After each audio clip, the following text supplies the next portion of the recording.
Hello dear students, welcome to my channel Pathak Academy. तो आज हम लोग देखेंगे भारतीय इतिहास देखेंगे, ठीक है। इंडियन हिस्ट्री के बारे में आज हम लोग पढ़ेंगे। इंडियन हिस्ट्री में चैप्टर हम लोग पढ़ेंगे सैंधव सभ्यता एवं संस्कृति के बारे में हम लोग यहाँ पर पढ़ेंगे, जिसको हम लोग इंग्लिश में इंडस वैली सिविलाइजेशन के नाम से भी जानते हैं, ठीक है। तो आप लोगों को क्या करना है, वीडियो लेक्चर को एक बार लाइक कर देना है, दोस्तों के भी ज्यादा से ज्यादा शेयर करना है, और जो इस चैनल पर नए हैं चैनल को सब्सक्राइब करना नहीं भूलना है। तो ये वीडियो लेक्चर सारे कॉम्पिटिटिव एग्जामिनेशन वाले स्टूडेंट के लिए बेनिफिशियल होने वाला है। तो यहाँ पर हम देखते हैं परिचय, अर्थ एवं खोज। तो इंट्रोडक्शन देखेंगे मीनिंग एंड डिस्कवरी का। तो अर्थ क्या है आपका, सिंधु नदी घाटी का इंडस रिवर वैली में विकसित सभ्यता होने के कारण इसे सैंधव सभ्यता कहते हैं। सैंधव सभ्यता किसे कहते हैं? सिंधु नदी घाटी इंडस रिवर वैली में विकसित सभ्यता होने के कारण इसे सैंधव सभ्यता या सिंधु घाटी सभ्यता कहा जाता है। सेकेंड पॉइंट, इसका महत्व क्या है? तो यह विश्व की प्राचीनतम नगरीय सभ्यताओं अर्बन सिविलाइजेशन में से एक है, जो कांस्य युग ब्रॉन्ज एज से संबंधित है। तो प्रारंभिक इसका उल्लेख जो है वर्ष 1826 में चार्ल्स मैसन ने सर्वप्रथम हड़प्पा के टीलों का उल्लेख किया था। प्रथम उत्खनन हुआ था वर्ष 1921 में।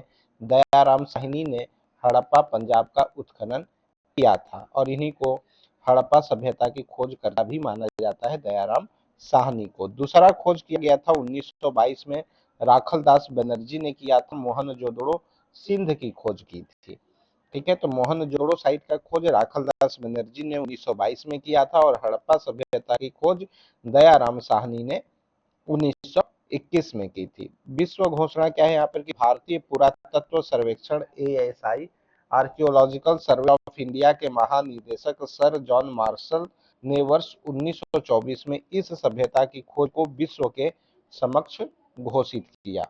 तो यहाँ पर कुछ इंपॉर्टेंट पॉइंट्स है एग्जामिनेशन के लिए कि दयाराम साहनी ने हड़प्पा की खोज 1921 में की थी, राखलदास बनर्जी ने मोहनजोदड़ो की खोज 1922 में की थी, और जॉन मार्शल ने विश्व घोषणा इसकी 1924 में की थी, ठीक है। तो ये आपका रिकॉर्डेड वीडियो रहेगा, जिसमें आप लोग क्या कर सकते हैं, इस वीडियो लेक्चर को जब भी मन करे आप लोग देख सकते हैं और इस टॉपिक को समझ सकते हैं। अब बात करते हैं इसमें नामकरण, भौगोलिक विस्तार एवं समयावधि की, naming, geographical extent and timeline की बात करेंगे। तो इसका नामकरण, सर्वप्रथम खोजी गई स्थल हड़प्पा होने के कारण इसे हड़प्पा सभ्यता, हड़प्पन सिविलाइजेशन भी कहा जाता है। और सिंधु नदी घाटी में केंद्रित होने से सिंधु घाटी सभ्यता नाम भी प्रचलित है, ठीक है। ये सिंधु घाटी नदी के किनारे था, तो इस वजह से ये सिंधु घाटी सभ्यता के नाम से भी क्या है आपके प्रचलित है। अब इसकी समय अवधि की बात करते हैं कि हड़प्पा सिविलाइजेशन का टाइम पीरियड कब से कब तक था। तो पूर्व हड़प्पा काल, अर्ली हड़प्पन आपका 3300 से लेकर 2600 ईसा पूर्व तक था, जो कि परिपक्व हड़प्पा काल, मेच्योर हड़प्पन काल आपका 2600 से लेकर 1900 ईसा पूर्व तक था, और उत्तर हड़प्पा काल, लेट हड़प्पन 1900 से लेकर 1300 ईसा पूर्व तक था। अब इसका भौगोलिक विस्तार देखते हैं कि सिंधु घाटी सभ्यता, सैंधव सभ्यता और हड़प्पन सिविलाइजेशन का जो भौगोलिक विस्तार था वो कहाँ तक था। तो अगर ये पश्चिम में चलेंगे तो पश्चिम में सुत्कागोर बलूचिस्तान के पूर्व आलमगीरपुर उत्तर प्रदेश तक, और उत्तर में मांडा जम्मू कश्मीर से, दक्षिण में दायमाबाद महाराष्ट्र तक फैली हुई थी। अब इसका क्षेत्रफल के ऊपर बात करते हैं तो यह सभ्यता मिस्र, इजिप्ट व मेसोपोटामिया की सभ्यता के संयुक्त क्षेत्रफल से भी बड़े भूभाग में विस्तृत थी, ठीक है। तो इसमें आपको ध्यान रखना यह है कि जो आपका सिंधु घाटी सभ्यता था, हड़प्पन सिविलाइजेशन था, यह सभ्यता मिस्र, इजिप्ट व मेसोपोटामिया सभ्यता से के संयुक्त क्षेत्रफल से भी बड़ा भूभाग में फैला हुआ था। अब एग्जामिनेशन इंपॉर्टेंट पॉइंट है आपका यहाँ पर होगा, ये पश्चिम में सुरकोटडा डोर और पूर्व में आलमगीरपुर में यह फैला हुआ था, उत्तर में मांडा तक फैला हुआ था, और दक्षिण में दायमाबाद तक फैला हुआ था। अब इसमें प्रमुख पुरातात्विक स्थल के बारे में देखेंगे, पार्ट 1 है इसमें। हड़प्पा सभ्यता आपकी रावी नदी के किनारे स्थित थी, जो कि राज्य क्षेत्र पाकिस्तान, जो कि इस समय पंजाब वाला पाकिस्तान रीजन में था, और यह अन्नागार ताबूत के समाधान मिले थे। यहाँ पर क्या मिला था? अन्नागार मिला था, और साथ ही साथ ताबूत में समाधान भी मिला था। मोहनजोदड़ो स्थल सिंधु घाटी नदी के किनारे खोजी गई थी, ये सिंध पाकिस्तान में स्थित है, और महान स्नानागार और मृतकों का टीला यहाँ पर पाया गया था। चंदड़ो साइट जो है ये सिंधु नदी के तट पर पाया गया था, जो कि ये सिंध पाकिस्तान में स्थित है, और दुर्ग रहित एकमात्र स्थल और मनका उद्योग यहाँ के विशेष लक्षण थे। ठीक है, की फीचर्स आपके ये हो जाएंगे। रोपण रूपण जो सभ्यता था, रोपण पढ़ लो या रूपण, तो रोपण या रूपण, बहुत जगह इसको रूपण रहता है, बहुत जगह रोपण। तो ये सभ्यता जो थी ये सतलज नदी के किनारे स्थित थी और ये भारत के पंजाब में स्थित है। और यहाँ पर क्या मिला था, मानव के साथ कुत्ते का समाधान मिला था। क्या मिला था यहाँ पर, मानव के साथ कुत्ते का समाधान मिला था, मीन्स की कुत्ते का, मानव के साथ कुत्ते का डेड बॉडी यहाँ पर मिला था। ठीक है, अब मोहनजोदड़ो का अर्थ क्या होता है, मोहनजोदड़ो का अर्थ होता है मृतकों का टीला, माउंट ऑफ द डेड। चंदड़ो का मतलब होता है बिना दुर्ग वाला एकमात्र स्थल, तो चंदड़ो का मतलब होता है बिना दुर्ग वाला एकमात्र स्थल होता है, और मोहनजोदड़ो का अर्थ होता है मृतकों का टीला, माउंट ऑफ द डेड होता है। ठीक है, अब चलते हैं नेक्स्ट स्लाइड पर। नेक्स्ट स्लाइड पर प्रमुख पुरातात्विक स्थल में पार्ट 2 देखेंगे, भाग 2 देखेंगे। तो लोथल स्थल कहाँ पर है, लोथल स्थल भोगवा नदी के किनारे स्थित था, ये गुजरात राज्य में स्थित है, और विश्व का यह प्राचीनतम यहाँ पर गोदीवाड़ा और अग्नि वेदिका मिलता है। क्या मिलता है यहाँ पर, विश्व का प्राचीनतम गोदीवाड़ा और अग्नि वेदिका मिलता है। कालीबंगन स्थल जो है ये घांघर नदी के किनारे स्थित था, ये जो कि है राजस्थान राज्य में स्थित है। यहाँ पर जुते हुए खेत के साक्ष्य और अग्नि वेदिका मिला था। धौलावीरा साइट जो है ये खादिर द्वीप पर मिला, गुजरात में, और यहाँ पर जल संग्रहण व्यवस्था और साइन बोर्ड के अवशेष मिले थे। राखीगढ़ी साइट जो था ये घांघर नदी के किनारे स्थित था, हरियाणा में, और यहाँ पर सबसे बड़ा हड़प्पा कालीन स्थल के साक्ष्य मिले थे। बनावली साइट पर क्या मिला था, बनावली साइट आपका सरस्वती नदी के किनारे स्थित था, यह किस राज्य में स्थित है, हरियाणा में, और यहाँ पर क्या मिला था, रेडियल वृत्ताकार सड़क योजना का आपका अवशेष मिला था। सुरकोटदा, सुरकोटदा जो है ये गुजरात राज्य में स्थित है, यहाँ पर घोड़ों की हड्डियों के साक्ष्य प्राप्त हुए हैं।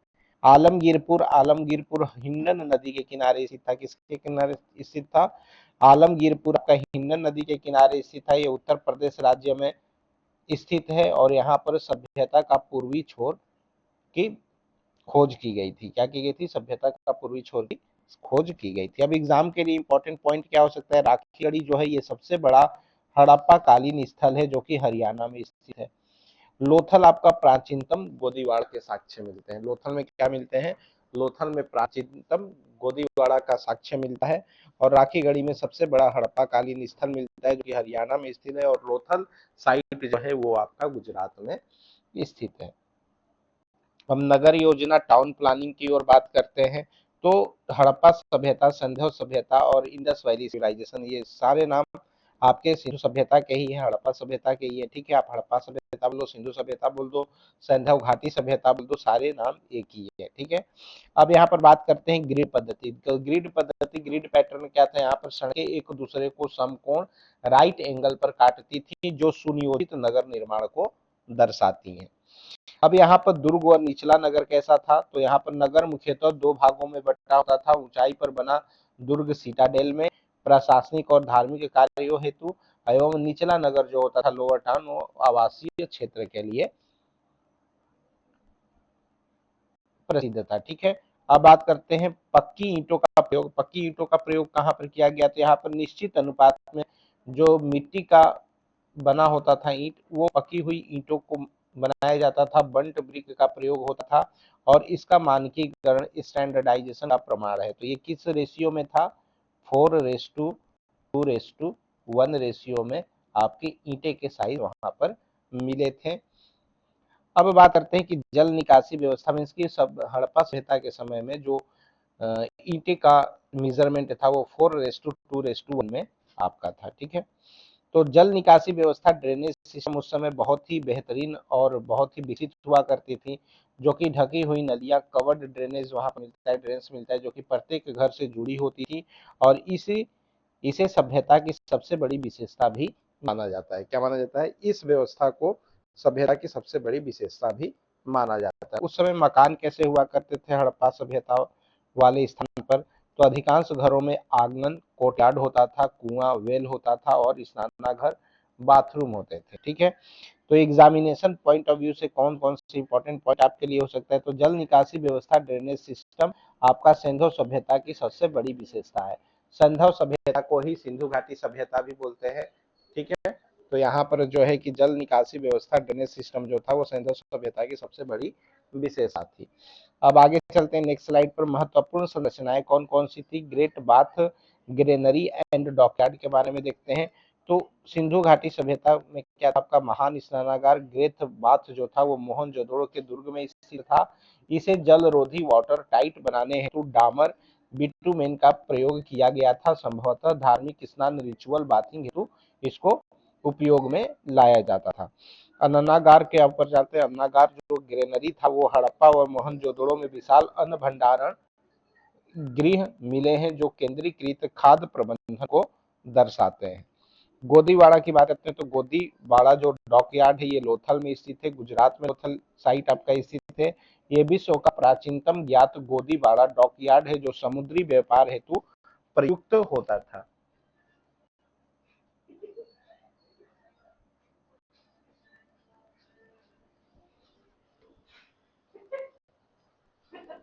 दुर्ग सीटाडेल की बात करते हैं तो ऊंचे स्थान पर निर्मित प्रशासनिक और धार्मिक भवनों हेतु प्रयुक्त होता था, ठीक है। तो ये महत्वपूर्ण संरचनाएं थी सिंधु घाटी सभ्यता की। अब इसमें इंपॉर्टेंट पॉइंट क्या देख लेते हैं। लोथल जो है ये विश्व का प्राचीनतम गोदीवाड़ा डॉकयार्ड है और महान स्नानागार के साक्ष्य आपके मोहनजोदड़ो में मिले हैं। अब आगे चलते हैं, बात करते हैं कृषि फसलें एवं पशुपालन के ऊपर बात करते हैं। Agriculture crops and animal domestication की ओर बात करते हैं। तो यहाँ पर मुख्य फसलें जो थी उस समय आपके सिंधु घाटी सभ्यता में गेहूं होता था, वीट होता था, जौ बार्ली होता था, मटर पीज तिल होता था, सरसों का खेती होता था एवं कपास की खेती उस समय हुआ करती थी। कपास की खेती विश्व में सर्वप्रथम कपास उगाने का श्रेय सिंधु सभ्यता को जाता है। यूनानियों ने इसे सिमनन कहा। क्या कहा, यूनानियों ने इसे सिमनन कहा। तो कपास की खेती का सर्वप्रथम कपास उगाने का श्रेय सिंधु घाटी सभ्यता के लोगों को जाता है और यूनानियों ने इसे क्या कहा था, सिमनन कहा था। अब बात करते हैं चावल के साक्ष्य भी आपको यहाँ से मिलते हैं। तो लोथल व रंगपुर में चावल राइस की खेती के प्रमाण मिले हैं, ठीक है। चावल की खेती के साक्ष्य कहाँ मिले हैं, लोथल में मिले हैं। लोथल आपका गुजरात का साइट है और रंगपुर से चावल की खेती के प्रमाण मिले हैं। और हल का प्रयोग भी आपको कालीबंगन से जुते हुए खेत प्लॉट फील्ड से साक्ष्य प्राप्त हुए हैं, ठीक है। कालीबंगन से आपके जुटे हुए खेत के साक्ष्य प्राप्त हुए हैं। पशुपालन की बात करते हैं तो पशुपालन में कुबड़ वाला बैल, हम्ड बुल, भैंस, ऊंट प्रमुख पालतू पशु थे। घोड़े के साक्ष्य सीमित व विवादास्पद है सुरकोटदा में, ठीक है। तो कुबड़ वाला बैल जो है, तो यहाँ पे घोड़े के साक्ष्य जो थे वो थोड़ा सीमित और विवादास्पद है, अभी पूरी तरीके से ये ऑथेंटिक जानकारी नहीं है, ठीक है। तो यहाँ पर पशुपालन जो था वो कुबड़ वाला बैल और भैंस व ऊंट प्रमुख उस समय के पालतू पशु हुआ करते थे। अब कपास की खेती में अग्रणी सभ्यता हुआ करता था सिंधु घाटी सभ्यता, और जूते खेत के साक्ष्य आपके कालीबंगन में मिल गए, ठीक है। तो जूते खेत के साक्ष्य कहाँ पर आपको मिलते हैं, कालीबंगन में मिलते हैं। अब चलते हैं नेक्स्ट स्लाइड पर। नेक्स्ट स्लाइड पर व्यापार माप तौल एवं मुद्रा के ऊपर बात करेंगे। तो आंतरिक व्यापार यहाँ पर हुआ करता था जिसमें विभिन्न स्थलों के बीच वस्तु विनिमय प्रणाली बार्टर सिस्टम होता था। मीन्स की गेहूं के बदले चावल दे देना, दाल के बदले गेहूं दे देना, इस तरीके का बार्टर सिस्टम उस समय हुआ करता था। तो आंतरिक व्यापार विभिन्न स्थलों के बीच वस्तु विनिमय प्रणाली बार्टर सिस्टम के आधार पर व्यापार होता था। अब विदेशी व्यापार की ओर बात करते हैं, क्योंकि उसमें पैसे नहीं थे, धन नहीं था, ठीक है। तो वो वस्तु को क्या करते थे, आदान प्रदान करते थे। किसी के पास गेहूं है तो गेहूं देकर चावल ले लेता था, किसी के पास चावल है दाल नहीं है तो दाल वाले को चावल देकर गेहूं चावल देकर क्या ले लेता था, दाल ले लेता था, और दाल वाला दाल देकर चावल ले लेता था, ठीक है। तो यहाँ पर है कि विदेशी व्यापार जो था, इसमें विदेशी व्यापार उस समय किसे होता था, मेसोपोटामिया वर्तमान इराक से जल मार्ग द्वारा व्यापारिक संबंध थे। मेसोपोटामियाई अभिलेखों में सिंधु सभ्यता को मेलुहा कहा गया। अब माप तौल की बात करते हैं, वेट एंड मीजर उस समय कैसे हुआ करते थे। तो उसमें बाटों की प्रणाली 16 गुणकों के ऊपर आधारित थी, 16, 32, 64 पर आधारित हुआ करती थी। बाट चार्ट वो हुआ करता था उसमें, ठीक है। और पत्थर किसमें घनाकार क्यूबिकल बनाए जाते थे, ठीक है। पत्थरों के घनाकार क्यूबिकल बनाए जाते थे और ये 16 के गुणकों पर आधारित हुआ करती थी। अब बात करते हैं मुद्रा सिक्कों की। सिक्कों कॉइन्स का कोई साक्ष्य नहीं मिला है आपको उस समय। व्यापार वस्तु विनिमय पद्धति पर आधारित था, मीन की बार्टर सिस्टम पर आधारित था व्यापार उस समय। मेसोपोटामिया में सिंधु सभ्यता का नाम मेलुहा था। क्या था? मेसोपोटामिया में सिंधु सभ्यता का नाम क्या था? मेलुहा था। और बाट प्रणाली 16 के गुणकों पर आधारित थी। तो आपको ये इंपॉर्टेंट पार्ट आपको ध्यान में रखना है कि मेसोपोटामिया में सिंधु सभ्यता का नाम क्या था? मेलुहा था। और बाट प्रणाली 16 के गुणकों पर आधारित हुआ करती थी। अब चलते हैं प्रश्न नेक्स्ट स्लाइड पर चलते हैं, मुहरे एवं लिपि पर चलते हैं। तो यहाँ पर सिल्स एंड स्क्रिप्ट के ऊपर चलते हैं। तो मुहरे सिल्स कैसी होती थी? अधिकांश मुहरे सेल खड़ी स्टीटाइट पत्थर से बनी होती थी। किससे बनी होती थी? अधिकांश मुहरे सेल खड़ी स्टीटाइट पत्थर से बनी होती थी। इन पर पशुओं, विशेषकर एक सिंगी पशु, यूनिकॉर्न और चित्रलिपि अंकित होती थी। मुहरों का उपयोग उस समय कैसे होता था? व्यापारिक वस्तुओं की पहचान व स्वामित्व, ऑनरशिप दर्शाने हेतु किया जाता था। लिपि स्क्रिप्ट की बात करते तो यह चित्रात्मक लिपि हुआ करती थी उस समय। ठीक है, सिंधु घाटी सभ्यता में आपका चित्रात्मक लिपि हुआ करता था, जिसको पिक्टोग्राफिक स्क्रिप्ट भी कहा जाता है, जो आज तक अपठित अनडेसिफर्ड है। ठीक है, सिंधु घाटी सभ्यता की जो भी आपकी लिखित या चित्रात्मक लिपि मिली है वो अभी तक अनडेसिफर्ड है, उसको अभी पढ़ा नहीं, अभी अच्छे से पढ़ा नहीं जा सॉरी अच्छे से अभी पढ़ा नहीं जा चुका है। ठीक है, अब यहाँ पर लेखन की दिशा करते हैं। तो सामान्यतः दाएं से बाएं, राइट टू लेफ्ट लिखी जाती थी। ठीक है, उसमें लेखन की दिशा कैसा था? दाएं से बाएं की ओर लिखा जाता था, राइट टू लेफ्ट लिखा जाता था। और लंबे अभिलेखों में बास्ट्रोफेदन शैली, एक पंक्ति दाएं से बाएं और अगली बाएं से दाएं का प्रयोग मिलता था। तो यहाँ पर बात करते हैं कि सिंधु घाटी सभ्यता में सिंधु लिपि आज तक अपठित है, अनडेसिफर्ड है। और सर्वाधिक प्रचलित पशु चिन्ह उसमें एक सिंही पशु, यूनिकॉर्न पशु था। क्या था? एक सिंही पशु था। अब आगे चलते हैं नेक्स्ट स्लाइड पर। अब अर्थव्यवस्था एवं उद्योग धंधों के बारे में बात करते हैं, इकोनॉमी एंड इंडस्ट्रीज के बारे में बात करते हैं। तो उसका आधार ये था कि कृषि आधारित अर्थव्यवस्था के साथ शिल्प व उद्योगों का भी महत्वपूर्ण योगदान था उस समय।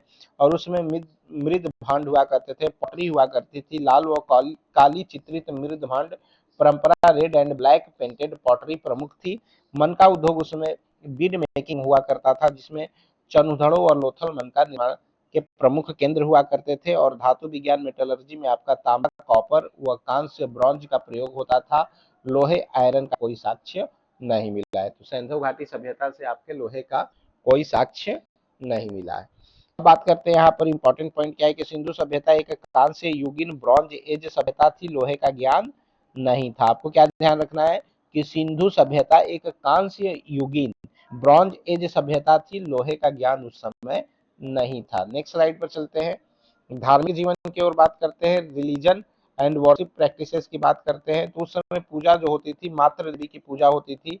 अनेक टेराकोटा मातृ देवी मूर्तियां मदर गॉडेस प्राप्त हुई, जो उर्वरता, फर्टिलिटी की प्रतीक मानी जाती है।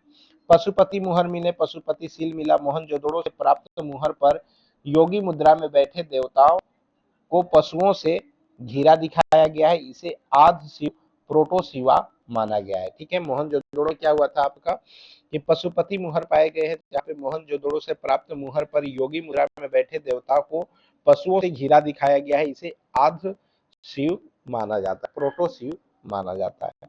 वृक्ष एवं पशु पूजा उस समय हुआ करती थी। उस समय पीपल के वृक्ष, पीपल ट्री और बैल बुल की पूजा के प्रमाण मिलते हैं। तो सिंधु घाटी सभ्यता में पीपल का पेड़ का और बैल का पूजा हुआ करता था। अब अग्नि पूजा उस समय हुआ करती थी। काली मंगन और लोथल में अग्नि वेदिकाओं, फायर अल्टर्स के प्रमाण मिले हैं। ठीक है, अग्नि पूजा में काली बंगन और लोथल साइट पर अग्नि वेदिका, फायर अल्टर्स के प्रमाण मिले हैं। मंदिर की बात करते हैं तो किसी भी स्थल से स्पष्ट मंदिर, टेम्पल के प्रमाण नहीं मिले हैं। ठीक है, तो सिंधु घाटी सभ्यता से, सिंधु घाटी सभ्यता से या आप हड़प्पा सभ्यता बोलिए, तीनों का नाम एक ही है। तो यहाँ से आपको किसी भी स्थल से स्पष्ट मंदिर, टेम्पल के प्रमाण नहीं मिले हैं। इंपॉर्टेंट पॉइंट देखते हैं, पशुपति मुहर आपको आधि शिव, प्रोटो शिवा की तरह उसको देखा गया और किस स्थल में मंदिर नहीं मिला। अब चलते हैं नेक्स्ट स्लाइड पर। अब यहाँ पर बुरियल सिस्टम देखेंगे, दफन प्रथा देखेंगे, जैसे कि वहां पे कोई जानवर या आदमी मर जाते थे तो उनको दफनाया कैसे जाता था।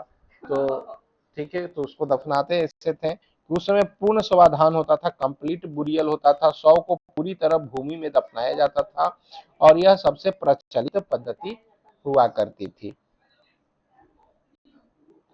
आंशिक समाधान फ्रैक्शनल बुरियल क्या होता था, शरीर के कुछ ही अंगों को दफनाया जाता था।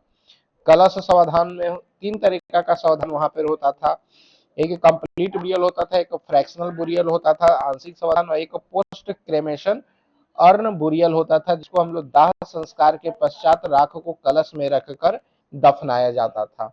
तो इसको कलश समाधान कहा जाता था। ठीक है, तो किस तरह के समाधान हुआ करते थे, तीन तरीके का समाधान होता था, एक कंप्लीट बुरियल होता था, पूर्ण समाधान जिसमें शव को, डेड बॉडी को पूरी तरह भूमि में दफना दिया जा रहा था और यह सबसे प्रचलित पद्धति उस समय हुआ करती थी। आंशिक समाधान फ्रैक्शनल बुरियल हुआ करता था उसमें, जिसमें कि शरीर के कुछ ही अंगों को दफनाया जाता था। और कलश समाधान में किया जाता था पोस्ट क्रेमेशन अर्ण बुरियल होता था, इसमें क्या होता था कि दाह संस्कार के बाद राख को कलश में रखकर दफनाया जाता था। फिर हड़प्पा का R37 कब्रिस्तान क्या होता है, तो हड़प्पा का R37 कब्रिस्तान यह था कि यहाँ से अनेक समाधान प्राप्त हुए हैं, जो समाधान अध्ययन का प्रमुख स्रोत है। लोथल जो है कि गुजरात में आपका स्थित है, लोथल साइट, यहाँ युगल समाधान ज्वाइंट बुरियल के साक्ष्य भी मिले हैं। एग्जामिनेशन पॉइंट ऑफ व्यू से इंपॉर्टेंट पॉइंट क्या है आपके पास कि हड़प्पा का R37 कब्रिस्तान समाधान अध्ययन का प्रमुख स्रोत था। अब चलते हैं प्रश्न, नेक्स्ट स्लाइड पर चलते हैं। नेक्स्ट स्लाइड आपका सामाजिक जीवन है, सोशल लाइफ है, जिसमें भोजन फूड हैबिट्स क्या थे उस समय। तो सिंधु घाटी सभ्यता, सिंधु घाटी सभ्यता, हड़प्पा सभ्यता में आपका गेहूं, जौ, दूध, मछली व मांस का सेवन उस समय के मनुष्य मानव प्रजातियां किया करते थे। वस्त्र की बात करते हैं, क्लॉथिंग का, तो उस समय लोग क्लॉथ कैसा पहनते थे, सूती कॉटन पहनते थे, ऊनी वूलन वस्त्रों का प्रयोग करते थे। ठीक है, तो उस समय सूती और ऊनी वस्त्रों का उपयोग किया जाता था।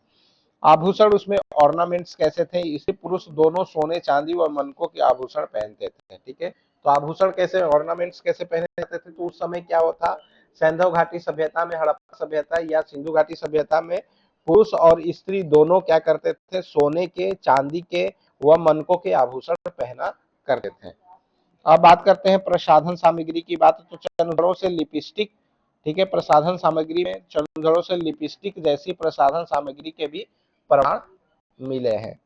मनोरंजन की बात करते हैं तो उस समय मनोरंजन के लिए पासा खेला जाता था, डाइस वाला खेल खेला जाता था, टेराकोटा खिलौने जैसे बैलगाड़ी मनोरंजन के प्रमुख साधन थे।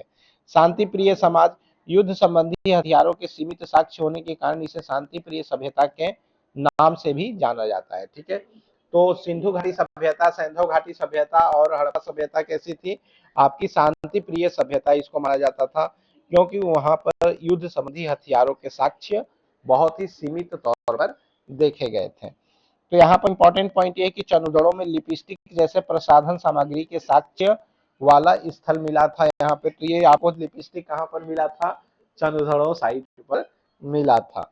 अब चलते हैं नेक्स्ट स्लाइड पर, कला एवं मूर्ति कला की बात करते हैं, आर्ट एंड स्कल्पचर की बात करते हैं, जिसमें कांस्य नर्तकी, ब्रॉन्ज डांसिंग गर्ल के साक्ष्य मोहनजोदड़ो से मिले हैं, जो कि मोम निष्कासन विधि, लॉस्ट वैक्स या शायर पर्ड्यू टेक्निक से निर्मित प्रसिद्ध कांस्य प्रतिमा इस सभ्यता से पाई गई और इस साइड से पाई गई। और पुरोहित राजा प्रतिमा भी पाया गया था, प्रीस्ट किंग स्टैच्यू भी पाया गया था। मोहनजोदड़ो से प्राप्त सेल खड़ी स्टीटाइट की मूर्ति, त्रिपत्र, ट्रेफॉयल और पैटर्न वाले वस्त्र भी आपको पाए गए थे उस साइट पर। टेराकोटा खिलौना की बात करते हैं तो मानव और पशु आकृतियों वाले मिट्टी के खिलौने बड़ी संख्या में टेराकोटा साइट पर क्या हुए थे, प्राप्त हुए थे। और मुहरों की कला, पशु आकृतियों की बारीक नकाशी सिंधु कला की उत्कृष्टता को दर्शाती है।